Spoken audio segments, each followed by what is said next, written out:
इंद्र के लिए दैत्यों का वध क्यों किया?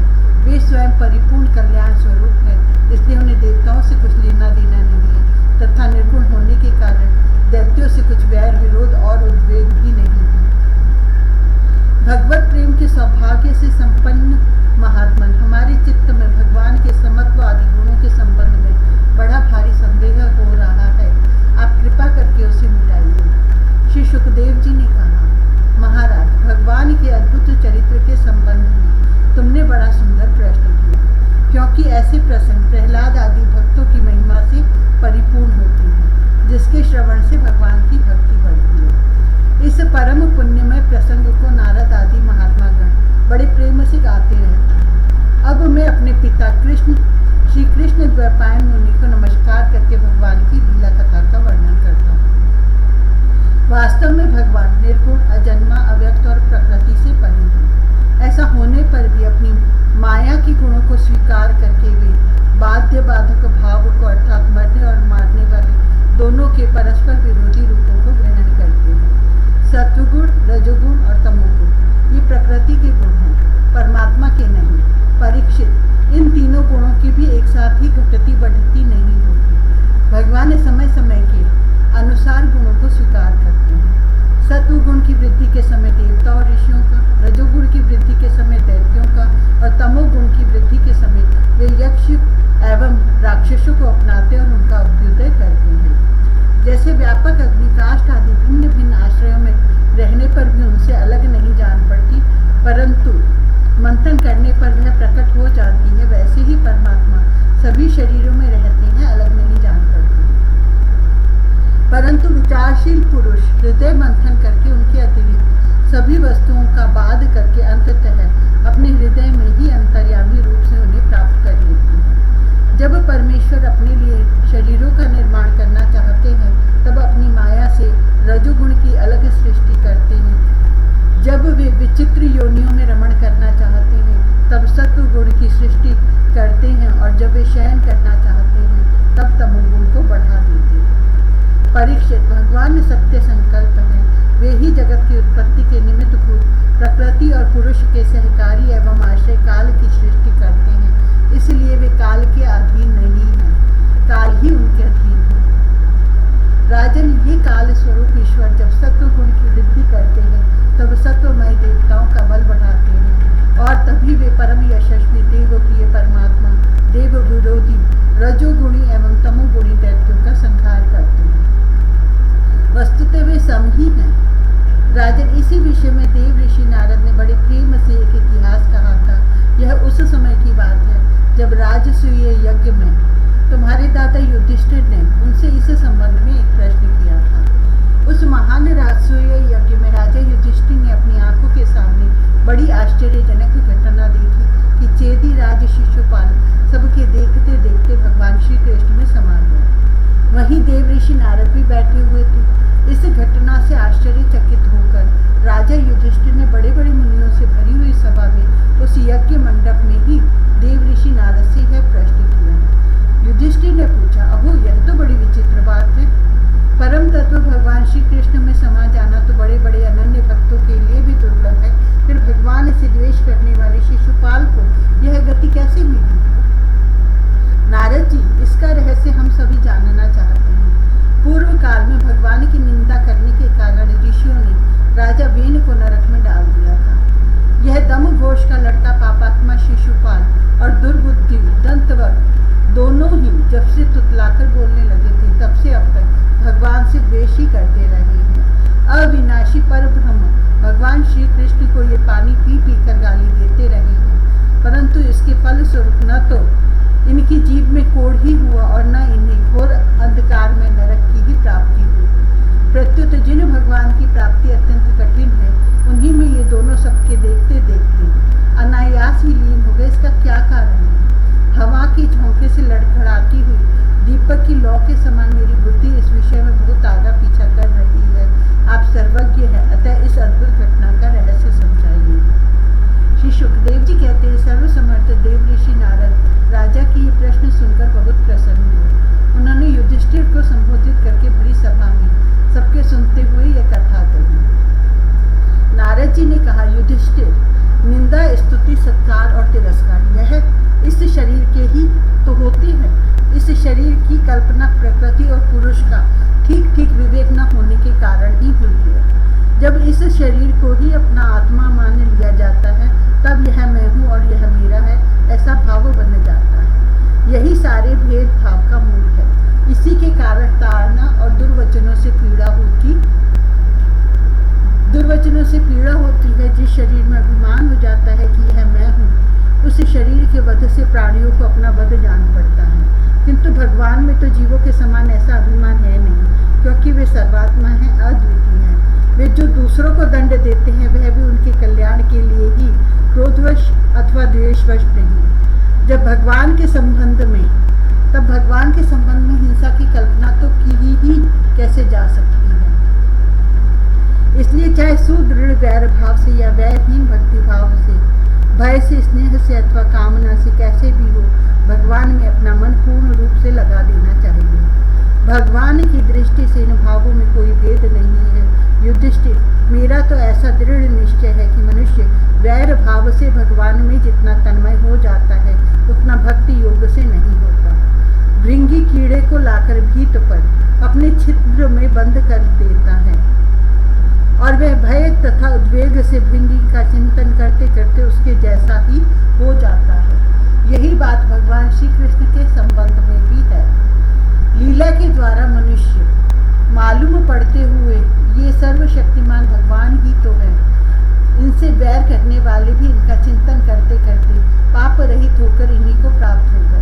एक नहीं अनेकों मनुष्य काम से, द्वेष से, भय से और स्नेह से अपने मन को भगवान में लगाकर एवं अपने सारे पाप धोकर उसी प्रकार भगवान को प्राप्त हुए जैसे भक्त भक्ति से।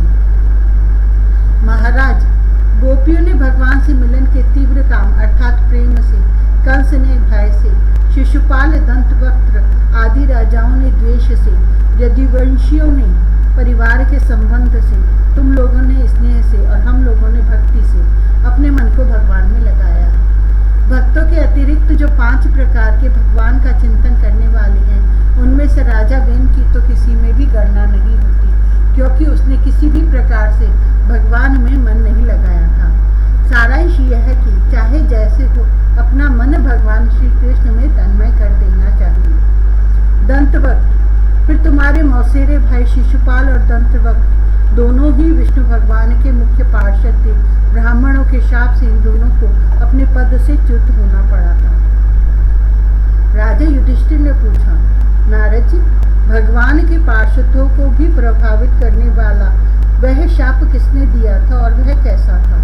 भगवान के अनन्य प्रेमी फिर जन्म मृत्युमय संसार में आए, यह बात तो कुछ अविश्वसनीय सी मालूम पड़ती है।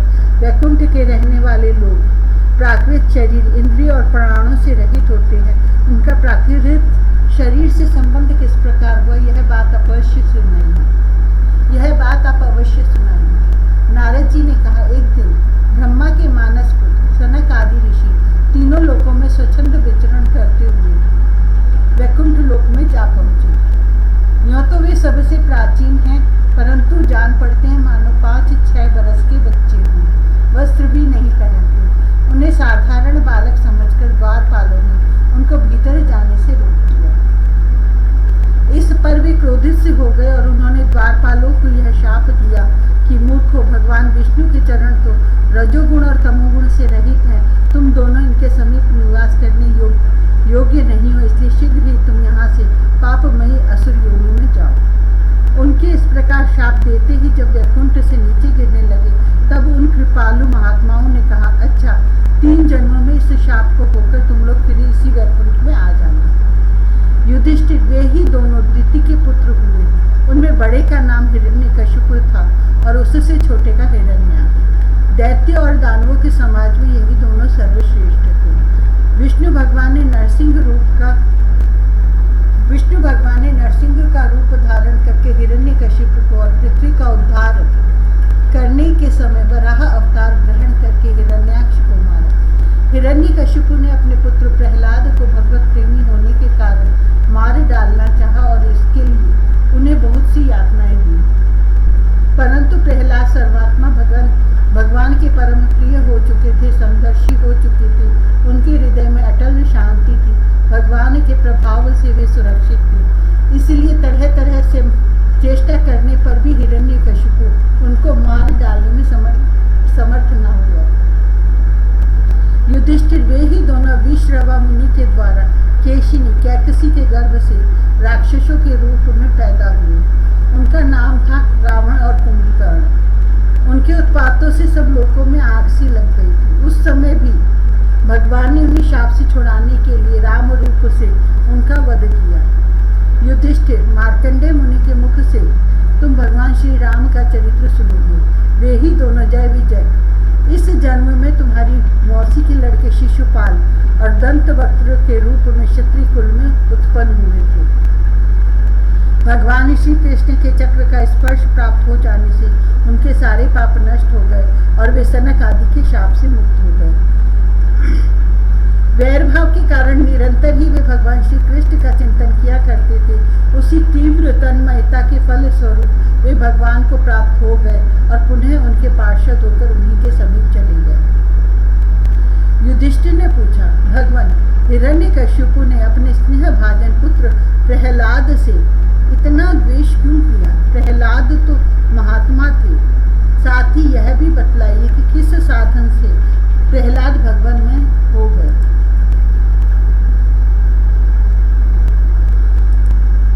दूसरा अध्याय, हिरण्याक्ष का वध होने पर हिरण्यकशिपु का अपने माता और कुटुंबियों को समझाना। नारद जी ने कहा, युधिष्ठिर, जब भगवान ने वराह अवतार धारण करके हिरण्याक्ष को मार डाला तब भाई के इस प्रकार मारे जाने पर हिरण्यकशिपु रोष से जल भून गया और शोक से संतप्त हो उठा। वह क्रोध से कांपता हुआ अपने दांतों से बार बार होठ चबाने लगा। क्रोध से दहकती हुई आंखों की आग के धुएं से धूमिल हुए आकाश की ओर देखता हुआ वह कहने लगा। उस समय विकराल दाढ़ों, आग उगलने वाली उग्र दृष्टि और चढ़ी हुई भुवों के कारण उसका मुंह देखा न जाता था। भरी सभा में त्रिशूल उठाकर उसने द्विमूर्धा, त्रयक्ष, शंबर, शतबाहु, हयग्रीव, नमुची, काक, इलवर, विप्रचित्ति, पुलोमा और शकुन आदि को संबोधन करके कहा, दैत्यों और दानवों, तुम सब लोग मेरी बात सुनो और उसके बाद जैसे मैं कहता हूँ वैसे करो। तुम्हें यह ज्ञात है कि मेरे क्षुद्र शत्रुओं ने मेरे परम प्यारे और हितैषी भाई को विष्णु से मरवा डाला। यद्यपि वह देवता और दैत्य दोनों के प्रति समान है, तथापि दौड़ धूप और अनुनय विनय करके देवताओं ने उसे अपने पक्ष में कर लिया है। यह विष्णु पहले तो बड़ा शुद्ध और निष्पक्ष था, परंतु अब माया से वराह आदि रूप धारण करने लगा है और अपने स्वभाव से च्युत हो गया है। बच्चे की तरह जो उसकी सेवा करे उसी की ओर हो जाता है। उसका चित्त स्थिर नहीं है। अब मैं अपने इस शूल से उसका गला काट डालूंगा और उसके खून की धारा से अपने रुधिर प्रेमी भाई का तर्पण करूंगा। तब कहीं मेरे हृदय की पीड़ा शांत होगी। उस मायावी शत्रु के नष्ट होने पर पेड़ की जड़ कट जाने पर डालियों की तरह सब देवता अपने आप सूख जाएंगे, क्योंकि उनका जीवन तो विष्णु ही है। इसलिए तुम लोग इसी समय पृथ्वी पर जाओ। आजकल वहाँ ब्राह्मण और क्षत्रियों की बहुत बढ़ती हो गई है। वहाँ जो लोग तपस्या, यज्ञ, स्वाध्याय, व्रत और दान आदि शुभ कर्म कर रहे हो, उन सबको मार डालो। विष्णु की जड़ है द्विजातियों का धर्म कर, क्योंकि यज्ञ और धर्म ही उसके स्वरूप है। देवता, ऋषि, पितर, समस्त प्राणी और धर्म का वही परम आश्रय है। जहाँ जहाँ ब्राह्मण, गाय, वेद, वर्णाश्रम और धर्म कर्म हो, उन देशों में तुम लोग जाओ, उन्हें जला दो, उजाड़ डालो। दैत्य तो स्वभाव से ही लोगों को सताकर सुखी होते हैं। दैत्यराज हिरण्यकशिपु की आज्ञा उन्होंने बड़े आदर से सिर झुकाकर स्वीकार की और उसी के अनुसार जनता का नाश करने लगे। उन्होंने नगर, गांव, गौं के रहने के स्थान, बगीचे, खेत, टहलने के स्थान, ऋषियों के आश्रम, रत्न आदि की खाने, किसानों की बस्तियां, तराई के गांव, अहीरों की बस्तियां और व्यापार के केंद्र, बड़े बड़े नगर जला डाले। कुछ दैत्यों ने खोदने के शस्त्रों से बड़े बड़े पुल, परकोटे और नगर के फाटकों को तोड़ फोड़ डाला और दूसरों ने कुल्हाड़ियों से फले फूले भरे पेड़ काट डाले। कुछ दैत्यों ने जलती हुई लकड़ियों से लोगों के घर जला दिए। इस प्रकार दैत्यों ने निरीह प्रजा का बड़ा उत्पीड़न किया। उस समय देवता लोग स्वर्ग छोड़कर क्षिप्र रूप से पृथ्वी में विचरण करते थे। युधिष्ठिर, भाई की मृत्यु से हिरण्यकशिपु को बड़ा दुख हुआ। भाई की मृत्यु से हिरण्यकशिपु को बड़ा दुख हुआ था। जब उसने उसकी अंत्येष्टि क्रिया से छुट्टी पा ली, तब शकुनी, शंबर, धृष्ट, भूत संतापन, वृक, कालनाग, महानाग, हरिशंश्रु और उत्कच अपने इन भतीजों को सांत्वना दी। उनकी माता रुषा भानु को और अपनी माता दिति को देश काल के अनुसार मधुर वाणी से समझाते हुए कहा। हिरण्यकशिपु ने कहा, मेरी प्यारी माँ, बहू और पुत्रों, तुम्हें वीर हिरण्याक्ष के लिए किसी प्रकार का शोक नहीं करना चाहिए। वीर पुरुष तो ऐसा चाहते ही हैं कि लड़ाई के मैदान में अपने शत्रु के सामने उसके दांत खट्टे करके प्राण त्यागे। वीरों के लिए ऐसी ही मृत्यु श्लाघनीय होती है। देवी जैसे प्याऊ पर बहुत से लोग इकट्ठे हो जाते हैं, परंतु उनका मिलना जुलना थोड़ी देर के लिए ही होता है, वैसे ही अपने कर्मों के फेर से दैववश जीव भी मिलते और भी छोड़ते हैं। वास्तव में आत्मा नित्य, अविनाशी, शुद्ध, सर्वगत, सर्वज्ञ और देह इंद्रिय आदि से पृथक है। वह अपनी अविद्या से ही देह आदि की सृष्टि करके भोगों के साधन सूक्ष्म शरीर को स्वीकार करता है। जैसे हिलते हुए पानी के साथ उसमें प्रतिबिंबित होने वाले वृक्ष भी हिलते से जान पड़ते हैं और घुमाई जाती हुई आंख के साथ सारी पृथ्वी ही घूमती सी दिखाई देती है। कल्याणी वैसे ही विषयों के कारण मन भटकने लगता है और वास्तव में निर्विकार होने पर भी उसी के समान आत्मा भी भटकता हुआ सा जान पड़ता है। उसका स्थूल और सूक्ष्म शरीरों से कोई भी संबंध नहीं है, फिर भी वह संबंधी सा जान पड़ता है। सब प्रकार से शरीर रहित आत्मा को शरीर समझ लेना यही तो अज्ञान है। इसी से प्रिय अथवा अप्रिय वस्तु का मिलना और बिछुड़ना होता है। इसी से कर्मों के साथ संबंध हो जाने के कारण संसार में भटकना पड़ता है। जन्म, मृत्यु, अनेकों प्रकार के शोक, अविवेक, चिंता और विवेक की विस्मृति, सबका कारण यह अज्ञान ही है। इस विषय में महात्मा लोग एक प्राचीन इतिहास कहा करते हैं। वह इतिहास मरे हुए मनुष्य की संबंधियों के साथ यमराज की बातचीत है। तुम लोग ध्यान से उसे सुनो। उशीनर देश में एक बड़ा यशस्वी राजा था। उसका नाम था सुयज्ञ। लड़ाई में शत्रुओं ने उसे मार डाला। उस समय उसके भाई बंधु उसे घेर कर बैठ गए। उसका जड़ाऊ कवच छिन्न भिन्न हो गया था। गहने और मालाएं तहस नहस हो गई थी। बाणों की मार से कलेजा फट गया था। शरीर खून से लथपथ था। बाल बिखर गए थे। आंखें धस गई थी। क्रोध के मारे दांतों से उसके होंठ दबे हुए थे। कमल के समान मुख धूल से ढक गया था। युद्ध में उसके शस्त्र और बाहें कट गई थी। रानियों को देववश अपने पतिदेव उशीनर नरेश की यह दशा देखकर बड़ा दुख हुआ। वे, हा नाथ, हम भागी ने तुम बेमौत मारी गई, यूं कहकर बार बार जोर से छाती पीटती हुई अपने स्वामी के चरणों के पास गिर पड़ी। वे जोर जोर से इतना रोने लगी कि उनके कुछ कुमकुम से मिलकर बहते हुए लाल लाल आंसू ने प्रियतम के पाद पद्म पखार दिए। उनके केश और गहने इधर उधर बिखर गए।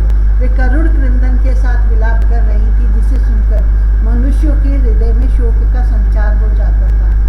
हाय विधाता, बड़ा क्रूर है। स्वामी, उसी ने आज आपको हमारी आंखों से ओझल कर दिया। पहले तो आप समस्त देशवासियों के जीवन दाता थे, आज उसी ने आपको ऐसा बना दिया कि आप हमारा शोक बढ़ा रहे हैं। पतिदेव, आप हमसे बड़ा प्रेम करते थे, हमारी थोड़ी सी सेवा को भी बड़ी करके मानते थे। हाय, अब आपके बिना हम कैसे रह सकेंगे? हम आपके चरणों की चेरी हैं। वीरवर, आप जहाँ जा रहे हैं वहीं चलने की हमें भी आज्ञा दीजिए। वे अपने पति की लाश पकड़कर इसी प्रकार विलाप करती रहीं। उस मुर्दे को वहां से दाह के लिए जाने देने की उनकी इच्छा नहीं होती थी। इतने में ही सूर्यास्त हो गया। उस समय उशीनर राजा के संबंधियों ने जो विलाप किया था, उसे सुनकर वहां स्वयं यमराज बालक के वेश में आए और उन्होंने उन लोगों से कहा। यमराज बोले, बड़े आश्चर्य की बात है, ये लोग तो मुझसे सयाने हैं, बराबर लोगों का मरना जीना देखते हैं, फिर भी इतने मूढ़ हो रहे हैं। अरे यह मनुष्य जहाँ से आया था वहीं चला गया। इन लोगों को भी एक न एक दिन वहीं जाना है। फिर झूठ मूठ ये लोग इतना शोक क्यों करते हैं? हम तो तुमसे लाख गुने अच्छे हैं, परम धन्य हैं, क्योंकि हमारे माँ बाप ने हमें छोड़ दिया है। हमारे शरीर में पर्याप्त बल भी नहीं है, फिर भी हमें कोई चिंता नहीं है। भेड़िए आदि हिंसक जंतु हमारा बाल भी बांका नहीं कर पाते। जिसने गर्भ में रक्षा की थी वही इस जीवन में भी हमारी रक्षा करता रहता है। देवियों, जो अविनाशी ईश्वर अपनी मौज से इस जगत को बनाता है, रखता है और बिगाड़ देता है, उस प्रभु का यह एक खिलौना मात्र है। वह इस चराचर जगत को दंड या पुरस्कार देने में समर्थ है। भाग्य अनुकूल हो तो रास्ते में गिरी हुई वस्तु भी ज्यों की त्यों पड़ी रहती है, परंतु भाग्य के प्रतिकूल होने पर घर के भीतर तिजोरी में रखी हुई वस्तु भी खो जाती है। जीव बिना किसी सहारे के दैव की दया दृष्टि से जंगल में भी बहुत दिनों तक जीवित रहता है, परंतु दैव के विपरीत होने पर घर में सुरक्षित रहने पर भी मर जाता है। रानियों, सभी प्राणियों की मृत्यु अपने पूर्व जन्मों की कर्म वासना के अनुसार समय पर होती है और उसी के अनुसार उनका जन्म भी होता है, परंतु आत्मा शरीर से अत्यंत भिन्न है, इसलिए वह उसमें रहने पर भी उसके जन्म मृत्यु आदि धर्मों से अछूता ही रहता है। जैसे मनुष्य अपने मकान को अपने से अलग और मिट्टी का समझता है, वैसे ही यह शरीर भी अलग और मिट्टी का है। मोहवश वह इसे अपना समझ बैठता है। जैसे बुलबुले आदि पानी के विकार, घड़े आदि मिट्टी के विकार और गहने आदि स्वर्ण के विकार समय पर बनते हैं, रूपांतरित होते हैं तथा नष्ट हो जाते हैं, वैसे ही इन्हीं तीनों विकारों से बना हुआ यह शरीर भी समय पर बन बिगड़ जाता है। जैसे काठ में रहने वाली व्यापक अग्नि स्पष्ट ही उससे अलग है, जैसे देह से रहने पर भी वायु का उससे कोई संबंध नहीं है, जैसे आकाश सब जगह एक सा रहने पर भी किसी के गुण दोष से लिप्त नहीं होता, वैसे ही समस्त देह इंद्रियों में रहने वाला और उनका आश्रय आत्मा भी उनसे अलग और निर्लिप्त है। मूर्खों, जिसके लिए तुम सब शोक कर रहे हो, वह सुयज्ञ नाम का शरीर तो तुम्हारे सामने पड़ा है, तुम लोग इसी को देखते थे। इसमें जो सुनने वाला और बोलने वाला था, वह तो कभी किसी को नहीं दिखाई पड़ता था, फिर आज भी नहीं दिखाई दे रहा है, तो शोक क्यों? तुम्हारी यह मान्यता कि प्राण ही बोलने या सुनने वाला था सो निकल गया, मूर्खतापूर्ण है, क्योंकि सुषुप्ति के समय प्राण तो रहता है, पर न वह बोलता है न सुनता है। शरीर में सब इंद्रियों की चेष्टा का हेतुभूत जो महाप्राण है, वह प्रधान होने पर भी बोलने या सुनने वाला नहीं है, क्योंकि वह जड़ है। देह और इंद्रियों के द्वारा सब पदार्थों का दृष्टा जो आत्मा है, वह शरीर और प्राण दोनों से पृथक है। यद्यपि वह परिच्छिन्न नहीं है, व्यापक है, फिर भी पंचभूत इंद्रिय और मन से युक्त नीचे ऊंचे देव, मनुष्य, पशु, पक्षी आदि शरीरों को ग्रहण करता और अपने विवेक बल से मुक्त भी हो जाता है।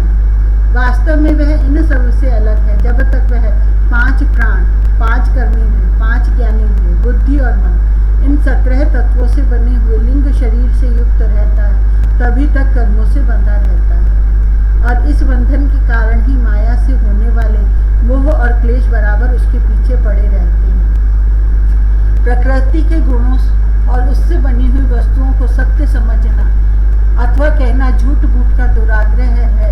मनोरथ के समय की कल्पित और स्वप्न के समय की दिख पड़ने वाली वस्तुओं के समान इंद्रियों के द्वारा जो कुछ ग्रहण किया जाता है, सब मिथ्या है। इसलिए शरीर और आत्मा का तत्व जानने वाले पुरुष न तो अनित्य शरीर के लिए शोक करते हैं और न नित्य आत्मा के लिए ही, परंतु ज्ञान की दृढ़ता न होने के कारण जो लोग शोक करते रहते हैं, उनका स्वभाव बदलना बहुत कठिन है। किसी जंगल में एक बहेलिया रहता था।